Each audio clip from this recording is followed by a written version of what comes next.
Bonjour à toutes et à tous. Alors aujourd'hui on se retrouve pour une vidéo un petit peu spéciale parce que je vais vous montrer comment je purifie mes jeux, mes tarots, mes oracles. Ici j'en ai racheté un à un ami, donc c'est du deuxième main.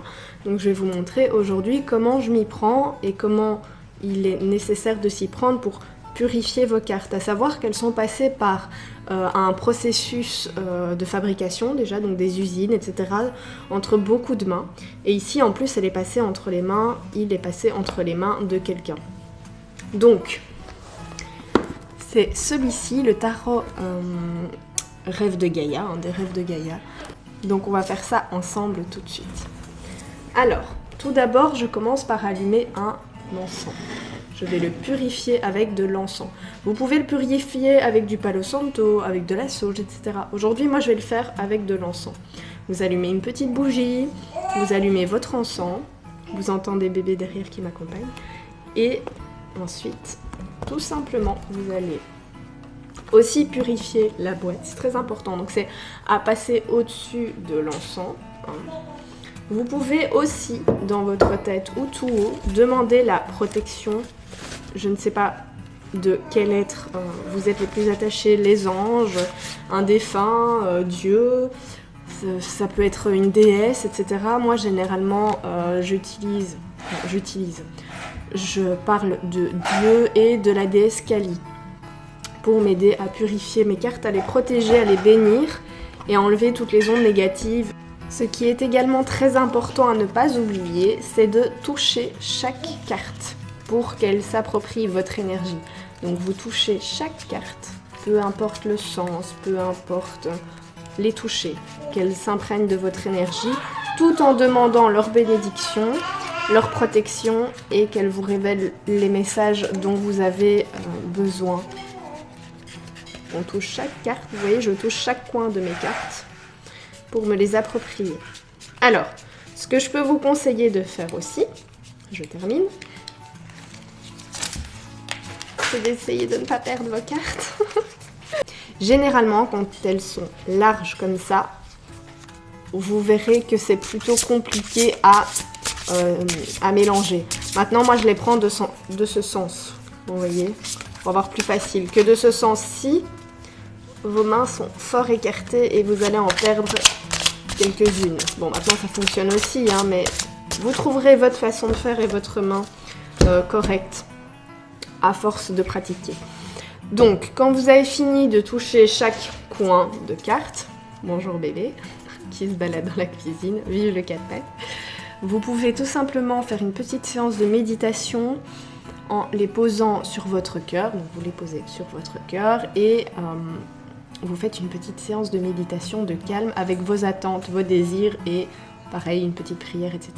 Il y a plusieurs façons de faire, donc vous trouverez, j'aime bien dire que vous trouverez ce qui vous correspond vous-même. Ici, ce sont des petits conseils, c'est pas forcément à prendre au pied de la lettre. Si vous faites autrement, vous faites autrement, d'accord? Il n'y a pas de véritable code. Je pense que tout est venu avec le temps, avec beaucoup de gens qui aiment dire non, il faut faire comme ça et c'est comme ça. Non, non.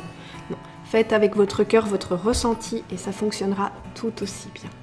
Donc alors voilà, j'ai disposé mon encens devant moi et généralement, soit on fait une carte par une, soit il y a ma fille qui est en train de tout déménager, soit on en prend quelques-unes comme ceci, on les passe tout en demandant leur bénédiction, leur protection et qu'elles nous apportent les messages dont on a besoin. D'accord? On les passe au-dessus, hop, on les pose, on en reprend quelques-unes, hop, et ainsi de suite. On va faire ça pour toutes les cartes, toutes les tranches. Ça prend du temps, mais c'est nécessaire. Du moins, moi, je ne passe pas cette étape. Donc on se retrouve, je termine tout ça et on se retrouve juste après.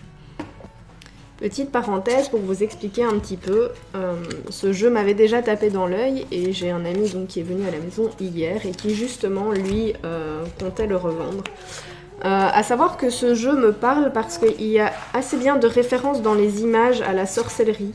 Par exemple, je viens de tomber sur une carte, je vais essayer de la retrouver.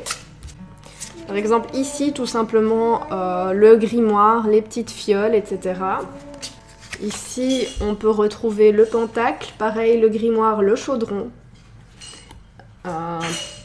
Pour moi, toutes ces petites références, comme vous le savez, moi je suis plutôt sorcellerie, magie verte, donc la Wicca. Il y a beaucoup de références à la magie, donc moi ça me plaît énormément et ambiance carnaval.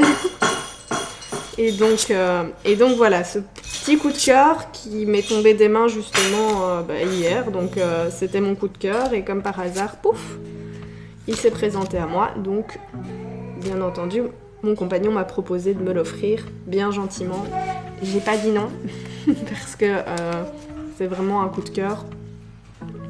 Donc voilà, c'était pour vous en parler. Je vous en parlerai un petit peu plus en détail en vous faisant un tirage dans les minutes qui suivent avec une autre vidéo.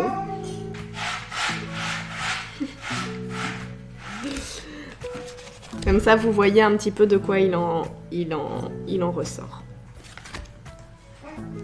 Alors, quand vous avez fini de faire vos cartes, n'oubliez pas de faire le manuel. Hein, il fait partie de la boîte, donc c'est pareil, il faut s'en occuper aussi. Donc voilà, on a terminé de tout purifier. Il ne vous reste plus donc qu'à le ranger ou à l'utiliser et à voir ce que ça vous dit. On se retrouve juste après pour un tirage dans une autre vidéo. Je vous fais des gros bisous, prenez soin de vous et je vous dis à tout bientôt.